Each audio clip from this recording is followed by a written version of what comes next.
छोटे से गांव रामपुर में एक झोपड़ी थी। इसी झोपड़ी में रहती थी सीमा, एक गरीब किसान की बेटी। उसके पिता रामदीन खेतों में मजदूरी करते थे और माँ सरोज दूसरों के घरों में बर्तन धोती थीं। घर की हालत इतनी खराब थी कि कई बार एक वक्त का खाना भी नसीब नहीं होता था। लेकिन सीमा की आंखों में सपने थे, बहुत बड़े सपने। सपनों की शुरुआत। सीमा सरकारी स्कूल में पढ़ती थी। फटी हुई किताबें, टूटी हुई चप्पल और हाथ में एक पुराना बैग। एक दिन स्कूल में टीचर ने पूछा, बेटा बड़ा होकर क्या बनना चाहती हो? सीमा ने धीमी लेकिन मजबूत आवाज में कहा, मैडम, मैं आईएएस बनना चाहती हूँ। पूरी क्लास हंस पड़ी। एक लड़का बोला, झोपड़ी में रहने वाली आईएएस बनेगी? सीमा की आंखें भर आईं, लेकिन उसने सिर झुकाकर कहा, हाँ, एक दिन जरूर। संघर्ष की आग।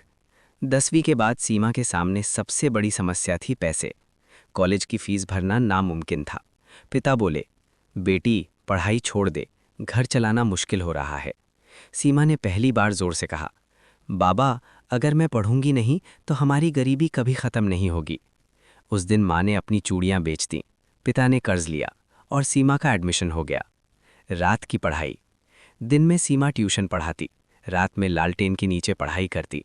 बिजली नहीं, कोचिंग नहीं, सिर्फ हौसला और मेहनत।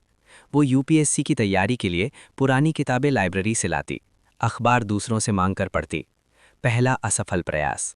पहली बार परीक्षा दी, फेल हो गई। गांव वालों ने ताना मारा, कहा था ना आईएएस बनना अमीरों का काम है। सीमा रोई नहीं, उसने खुद से कहा, हार तभी मानूंगी जब कोशिश छोड़ दूंगी। दूसरा और तीसरा प्रयास। दूसरी बार प्रीलिम्स निकला, मेंस में अटक गई। तीसरी बार इंटरव्यू तक पहुंची, लेकिन चयन नहीं हुआ। उस रात सीमा बहुत रोई। माँ ने सिर पर हाथ रखकर कहा, बेटी, भगवान देर करता है, अंधेर नहीं। आखिरी कोशिश।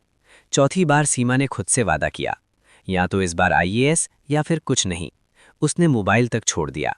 12-14 घंटे पढ़ाई, हर नोट खुद बनाया। इंटरव्यू में जब उससे पूछा गया, आप आईएएस क्यों बनना चाहती हैं, सीमा बोली, क्योंकि मैं गरीबी को बहुत करीब से जानती हूँ और मैं चाहती हूँ कि कोई और बच्चा सिर्फ पैसों की वजह से अपने सपने न छोड़े।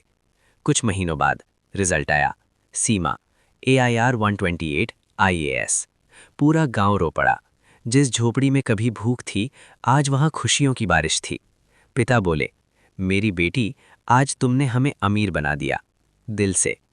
हालात चाहे जैसे भी हों, गरीबी सपनों की दुश्मन नहीं होती। हार मानना ही असली हार है। अगर इरादे मजबूत हों तो झोपड़ी से भी आईएएस निकल सकता है।